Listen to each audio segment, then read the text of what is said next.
Boxing King Media in association with BoxRaw. Delighted to have with me the Oman Spencer, Oliver Spencer. It's great to see you here. We're just getting ready for the press conference for Joshua HELENIUS. Firstly, how are we doing? I'm really good, mate. Really good. Looking forward to this, actually. I mean, respect to Matchroom for getting this fight on, getting it over the line, you know, with what happened with Dillian Whyte and the adverse findings, etc. So, yeah, I think they've done really well to keep this show alive. Looking forward to it. Let's go back to the weekend. We obviously got the news on Saturday, just like everybody else did, that Dillian Whyte had failed because there was an adverse finding. We don't know anything further at this moment, but what was your immediate reaction when you heard that? Do you know what? For that reason alone, like you say, we don't know anything else at the moment because it's all confidential.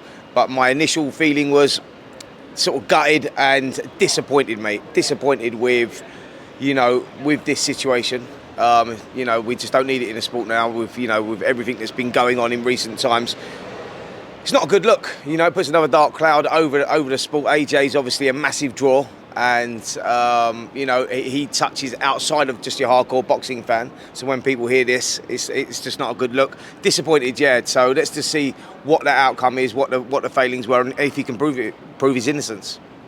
Were you happy that he got pulled from the show immediately and we didn't have a saga like we had almost a year ago? Absolutely. Listen, that's what I say. Props to Eddie Hearn, Matchroom Boxing, for pulling it straight there. You know, I think they learned from their mistakes of the situation of the shambles that was Conor Benn, you know, in that situation, and whether the fight was still going to go ahead or was still not going to go ahead in light of what had happened. So I think that they've learned from their mistakes, and I think that it was the right decision. They heard about it on Saturday morning, pulled the fight straight away, and that gave them a chance to find a replacement opponent. And Robert Helenius sort of fits the bill for me, if I'm totally honest. You know, he's a good opponent, won last week, and a low-key fight. But he got back to winning ways after the Deontay Wilder fight, the first round KO. So people are going to look at this and say, Robert Helenius, well, look, what we do know about Robert is that he will come, he'll fight. Yes, he's 39 years of age. Yes, he's at the back end of his career as well. But we know he'll come and he'll fight and it'll make AJ do what he needs to do. You know, I think that what we're looking at with AJ at the moment is we didn't see it when he boxed Jermaine Franklin. We never saw what we needed to see to suggest that, listen, he can still mix it with the top heavyweights. You know, he's training with Derek James, and I think that takes time, you know, to get over the line. I think we'll see a new, improved AJ this time, and like I say, Helenius and his style and the fact that he'll come to win and stand in front of AJ and try and push him will allow AJ to get off of his shots and get that combination punching going and find the AJ of old. Both Conor Benn, Dillian Whyte failed the VAR test. Yeah. Conor Benn's fight was going to continue till the very, very late, kind of late notice. Dillian got pulled straight away. What do you think the difference was? Why did Dillian's get pulled immediately? That's what I'm saying. They learned from their mistakes. They recognised that the way that it was dealt with was terrible. You know, I think I think that the way that it was dealt with, the PR was a disaster all the way through. You know, with everything that was dealt with. I think Eddie Hearn said yesterday that a lot of it was out of his control. You know, he didn't make a lot of the decisions that were made. But what they did learn from was that they should have pulled that fight straight away. And I think that that's why this fight has been pulled in the way that it has. So that's what I say. Listen, that's what needs to be done. I think that you know, that shows that people are willing to, you know, learn from their mistakes and accept their mistakes. And I think that that's what they've done.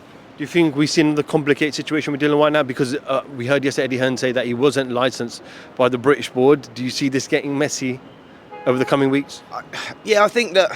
Do I see it getting messy? Well, no, actually, I'm not sure, actually, because I heard that he's failed multiple tests in this, so we'll have to wait and see what the outcome is. But listen, if he's failed a test, he's failed a test. I don't see how that can be complicated. Do you know what I mean? It's like, you know, I know that they may be looking for different avenues. Like, it's hard to comment because we don't know what the fouled substance was, and that's why it's hard to sort of go strong on it. Do you know what I'm saying? But as I'm saying right now, I don't think it's a complicated situation. You failed a test for whatever's in your system, fight's off, done.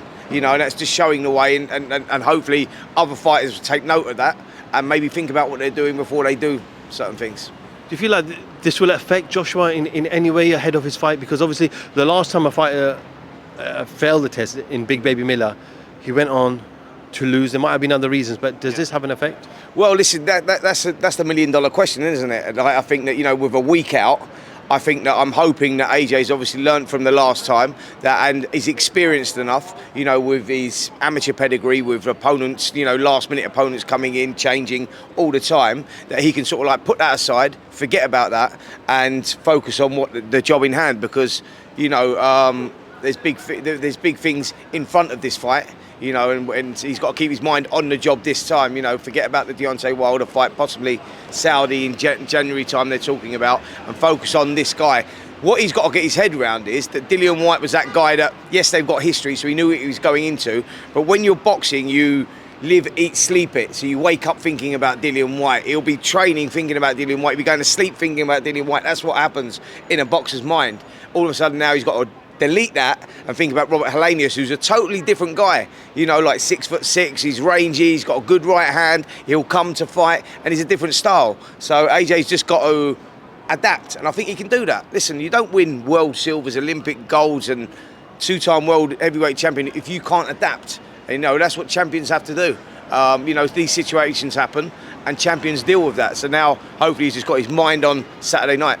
Are you content with Helenius? There was talk about Wallin, Ruiz put his name in the hat, Hrgović is on the undercard, Derek Chisora was, I know people were talking about Derek Chisora, but are you content and understand why they went down the Helenius route? Yeah, I'm happy with the Helenius route, if I'm totally honest. You know, Derek Chisora's boxing Washington, them two they talked about. Well, listen, let them two get it on. I think it's a good fight for both of them. So I'm glad that that's it, because otherwise one of them would have lost out on a payday as well. They've been working really hard. What people have got to understand is, when a fighter's training, like Anthony Joshua wanted this fight, and he still wanted it to continue because of the training camp, the grueling training camps they put in for like 12 weeks. So to go, right, well, now he's boxing Washington, or now he's boxing Derek Chisora, or he's boxing McKean, or even Hrgović, one of them guys loses out, and it's sort of unfair. So I'm glad that it's worked out the way that it has. Helenius is coming off a victory last week, so he's in shape, and I think stylistically, is the perfect opponent for AJ, because he'll take the fight to AJ. AJ will have to let his hands go, you know, and that's what's been missing. You know, that phase 1, phase 2, we haven't seen that. You know what I mean? It's a little bit too tentative, to like taking his time a little bit too much, thinking too much. So now let's just see that educated pressure. Let your hands go and let us know that you're back at the top of your game. So I think that he fits the bill perfectly as an opponent for AJ. Just final one. I know AJ got a lot of criticism regarding the Franklin fight, but with this late change and being Helenius, is it must that we see a clinical performance from Anthony Joshua? Absolutely, absolutely. You know, you can give him the performance against Franklin, because, like I say, changing of trainers, you're trying out new things. I totally understand it. Do you know what I mean? I totally get it. And I know that we was not going to see the finished article then. People expect too much too soon.